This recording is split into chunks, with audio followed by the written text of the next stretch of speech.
जो टीचर अपना सिलेबस 4 महीनों में खत्म कराता था, उसके बाद एक्स्ट्रा क्लास भी लेता था just to complete the syllabus, आज उसी टीचर ने 1 महीने में अपना सिलेबस खत्म करा दिया।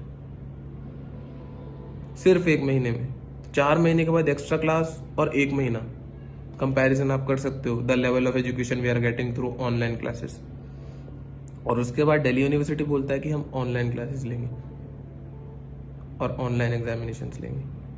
चलिए, आपके नेटवर्क्स इतने स्ट्रांग हो जाएंगे, you will work on it, but what about the students? मेरी क्लास में भी आज भी एक ऐसा बच्चा है जिसपे सिर्फ बटन वाला फोन है, उस पे पास व्हाट्सएप नहीं है, उसके पास पर्सनल लैपटॉप नहीं है, इवन उसकी फैमिली में भी लैपटॉप नहीं है, वो हमारे क्लास ग्रुप में भी नहीं है, वो कोई क्लास नहीं ले पा रहा है, इवन इंटरनल भी नहीं दे पा रहा है, क्योंकि इंटरनल व्हाट्सएप पे या किसी भी ऑनलाइन मीडियम से प्लेटफॉर्म से लिए जा रहे हैं।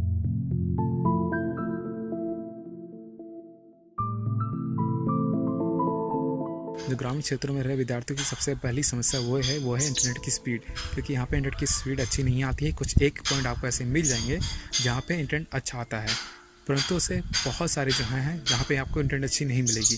और जहाँ पे इंटरनेट की स्पीड अच्छी है वो कुछ ऐसे क्षेत्र हैं जहाँ पे आप एग्ज़ाम नहीं ले सकते। उनमें से जो स्थान है जहाँ मैं अभी इस समय वीडियो बना रहा हूँ, आप देख ही सकते हैं चारों तरफ खेत ही खेत है, और ऐसे में आप यहाँ से एग्ज़ाम नहीं दे सकते।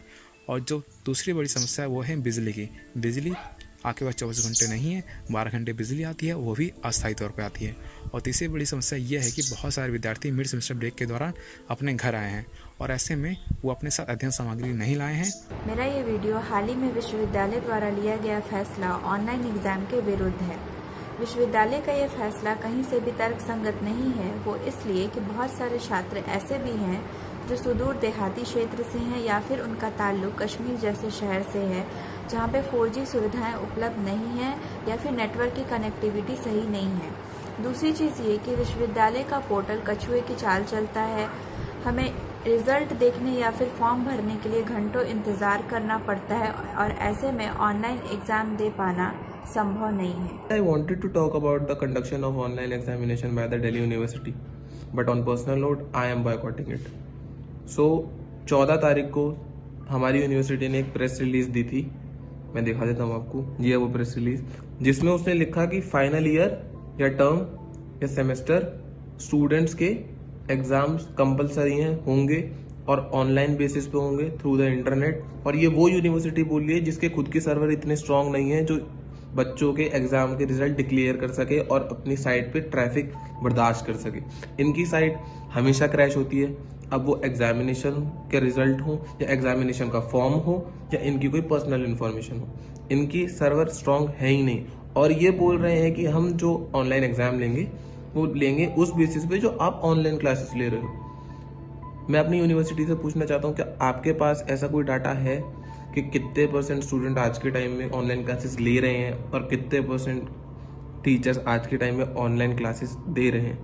तो मोस्टली बच्चे जो लोग ब्लाइंड स्टूडेंट्स स्मार्टफोन यूज कर पाते हैं या जो कंप्यूटर का नॉलेज है, तो वो जो ऐसा कुछ मटेरियल पढ़ते भी हैं तो वो स्क्रीन रीडिंग सॉफ्टवेयर से पढ़ते हैं, और screen reading software hand written material नहीं पढ़ते हैं। और कुछ बहुत एडवांस्ड स्टूडेंट हैं जो कि एडिशनल सॉफ्टवेयर यूज करके जो इमेज फॉर्मेट वाले हैं टाइप मटेरियल उसको पढ़ सकते हैं, लेकिन मोस्टली जो बेसिक यूजर्स हैं वो जो मटेरियल इमेज फॉर्मेट में पोस्ट किया जाता है, चाहे टाइप भी क्यों ना हो, वो भी नहीं पढ़ा जाता है। हाँ। तो एक तो लेक्चर्स नहीं अटेंड कर पाए हैं, दूसरी बात जो मटेरियल पोस्ट किया जा रहा है वो अक्सर एक्सेसिबल नहीं है उनके लिए। तीसरी बात, जनरली जितने भी जो ब्लाइंड स्टूडेंट्स पढ़ते हैं वो बेसिकली 3 मेथड से पढ़ते हैं, या तो ब्रेल में पढ़ते हैं, या रिकॉर्डेड बुक्स होती हैं उससे पढ़ते हैं, या फिर ई टेक्स्ट होता है जो बुक्स इलेक्ट्रॉनिक टेक्स्ट में होती हैं उससे पढ़ते हैं।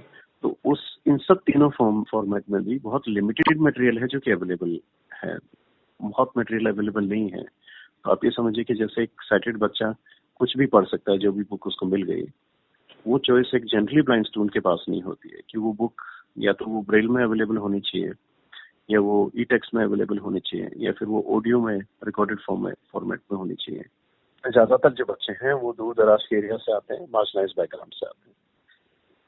तो उनके पास में ये संभव है कि आसपास में उनके कोई ऐसा कॉम्पिटेंट पढ़ने वाला लिखने वाला लड़का लड़की नहीं मिल पाए उनको, जिसको कि वो ठीक से लिखवा सकें और वो टेक्नोलॉजी में इतना टेक सेवी हो कि वो उसको टाइम मतलब with in that given time उसको वो इजीली वो अपलोड कर सके।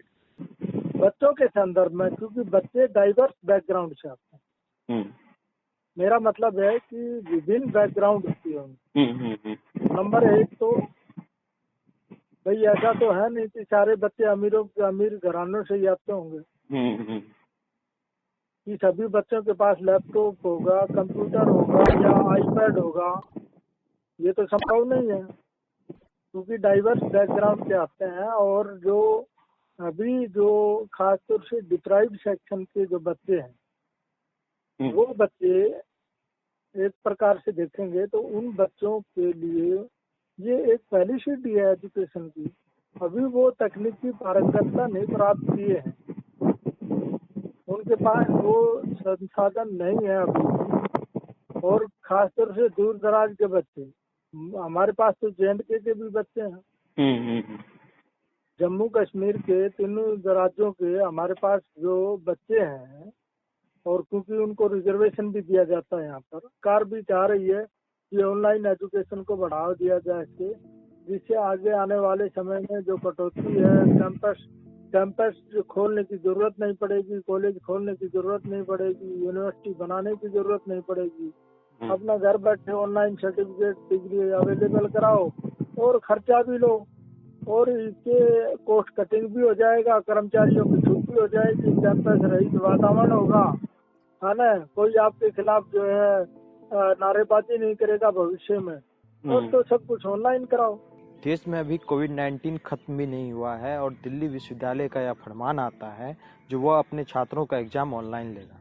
मेरा सवाल सीधा उनसे यह है, जब नेटवर्क की सुविधा नहीं है सब जगह, जब किताबें सबको उपलब्ध नहीं है, जब ऑनलाइन मटेरियल अब भी आपके पास पर्याप्त मात्रा में उपलब्ध नहीं है, तो फिर आप बच्चों के भविष्य खेलने की बात कैसे कर सकते हैं। इसलिए आप अपने फरमान को बदलिए और उसमें संशोधन करके कुछ ऐसी बात करिए जिससे सबका भला हो सके। धन्यवाद। हम लोगों को एक तो एक्सेसिबिलिटी का इशू होता है कि हमें टेक्स्ट मिलता नहीं है, बहुत सारी चीजें मटेरियल नहीं मिलती पढ़ने के लिए, और दूसरा ऑनलाइन एग्जामिनेशन बिल्कुल एक्सेसिबल नहीं है, क्योंकि वेबसाइट एक्सेसिबल नहीं है हमारे लिए, और स्टडी मटेरियल की अवेलेबिलिटी नहीं है। फिर यहाँ पे जो वाईफाई इंटरनेट कनेक्टिविटी ये सब का इशू है। उसके अलावा एक इशू है स्क्राइब्स का, यानी जो राइटर हमारा एग्जाम लिखते हैं, हम बोलते हैं वो लिखते हैं, वो लोग अवेलेबल नहीं होंगे। तो इस कारण ऑनलाइन एग्जामिनेशन पॉसिबल नहीं है हमारे लिए। और ओपन बुक एग्जामिनेशन में भी बुक्स चाहिए होते हैं, तो हमारे पास एक्सेसिबल में बुक्स है नहीं, हम लोग नहीं कर पाएंगे ओपन बुक भी। आपको बताते हुए काफ़ी दुख हो रहा है कि दिल्ली विश्वविद्यालय ने एक निर्णय लिया है ऑनलाइन परीक्षा आयोजित कराने को लेकर। जुलाई की तिथि भी उन्होंने घोषित कर दी है और कुछ विभागों में उन्होंने इंटरनल असेसमेंट के लिए भी ये तरीका अपनाने की कोशिश की है। तो इसमें सबसे आश्चर्यचकित करने वाला तथ्य यह है कि किसी भी छात्र संघ से कोई विमर्श नहीं किया गया। डूटा लगातार इसका विरोध कर रही है दिल्ली यूनिवर्सिटी टीचर्स एसोसिएशन, फिर भी इन्होंने ये रिजोल्यूशन पास किया और ऑनलाइन एग्जामिनेशन को भी एक विकल्प के रूप में इन्होंने रखा हुआ है और इसको लेकर लगातार गाइडलाइन भी दी जा रही है अलग अलग डिपार्टमेंट को। अब दूसरा तथ्य ये भी है कि दिल्ली विश्वविद्यालय के बहुत सारे छात्र अलग अलग शहरों में फंसे हैं। उसका एक उदाहरण मैं भी हूँ। मैं भी लखनऊ में 2 महीने से लगभग फंसा हुआ हूँ और बिहार जाने को लेकर जो प्रवासी रजिस्ट्रेशन हुआ था वो रजिस्ट्रेशन कर चुका हूँ और कई छात्रों ने किया है, लेकिन ट्रेन्स नहीं चल पा रही हैं जिससे वो अपने घरों तक नहीं पहुँच रहे। अब अगर वो घर तक पहुँच भी जाए तो उन्हें लगभग 21 दिनों का क्वारंटाइन रखना होगा और उस क्वारंटाइन के बीच में क्या आप उम्मीद रख रहे हैं कि क्या वो अपने सिलेबस को किसी तरह से पढ़ पाएंगे? क्या वो आपके असाइनमेंट को बना पाएंगे? क्या वो आपको एग्जामिनेशन को दे पाएंगे? बिल्कुल नहीं दे पाएंगे।